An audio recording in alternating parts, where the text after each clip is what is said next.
完美世界第166集预告：宁川被杀2次，真身被斩杀，将会提前下线。3弹战宁川特别篇，相信大家也都看了。这次动漫官方可以说是非常良心，这是继双十大战特别篇之后又一次增加时长，这一集的时长足足有30分钟，不愧定位是大型特别篇。而且这次3弹战宁川特别篇还不止一集，下一集也就是第166集，同样也是属于30战宁川特别篇的内容。只是让不少网友，尤其是原著党感到惊讶的是，这次动漫官方居然又对剧情进行了改动。其中最大的改动就是关于六冠王宁的结局，因为从目前的情况来看，6冠王宁川可能会被10号10亿和秦昊3人杀死，而且这次被杀死是真的被杀死，并不是像是在这集中被斩杀的是林深。那么接下来就一起来看看吧。在看完这集之后，应该可以发现一个问题，那就是原本打算做成2集的3弹战宁川特别篇，结果在这集中10号3兄弟就斩杀了宁川的林深。不过在下一集，也就是第166集预告视频里面，10号3人又跟宁川打了起来。那么在这里面发生了什么事情呢？为什么被斩杀的宁川又回来了呢？现在看来只有一种可能，应该是动漫官方将这段剧情给改了。原本10号3人只是斩杀了宁川的林深，但是现在看来应该是改成了斩杀林深之后真身也来了。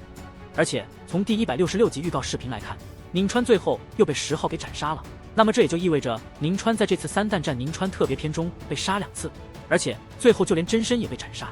不过还有一种可能，因为在这集中宁川展示了自己拥有一种叫做相思恨的宝物，这种宝物可以暂时扭转时空，时空指的是时间和空间，那么是否会跟补天术一样能够回到过去呢？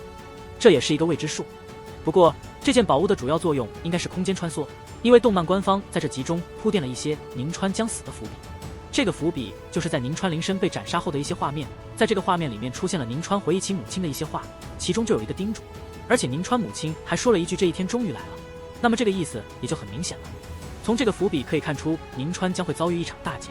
而且宁川的这场大劫已经来了，这场大劫最后将会导致宁川陨落。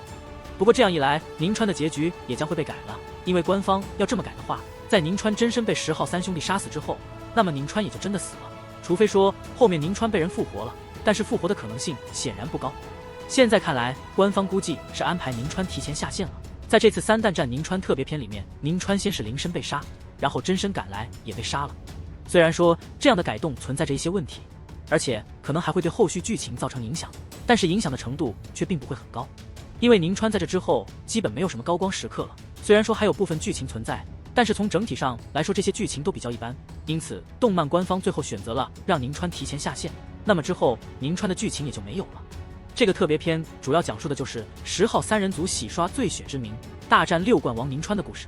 而这个宁川不得不说是真的厉害，在上届年轻一代之中足以排入前5，更是掌握10大宝术之一的麒麟宝术。而现在的10号虽然很强，但是那是对上届一般的天才而言，对上宁川这样顶级天才就不是对手了，所以要和10亿秦昊合力以3打1，合力击败宁川。从预告来看，3人和宁川又打起来了，10号可以说是全力以赴，轮回宝术雷帝宝术，甚至于把自己的最强兵器镇国神戟都用了，就是要击败宁川。哪怕无法击败宁川，他也要打伤宁川。而10亿也不甘示弱，上来就火力全开，重瞳术还有上苍之手这样的宝术，最后更是不惜燃烧自身的寿命，用以换取力量，好打败宁川。而3人之中，秦昊毫无疑问是最弱的，但是他却绝不后退，正面硬拼不行，就绕后攻击，让宁川分心。而正所谓兄弟同心，其利断金，宁川虽然厉害，但是以1敌3终究太勉强了，最终便失败了，败给了10号3人组。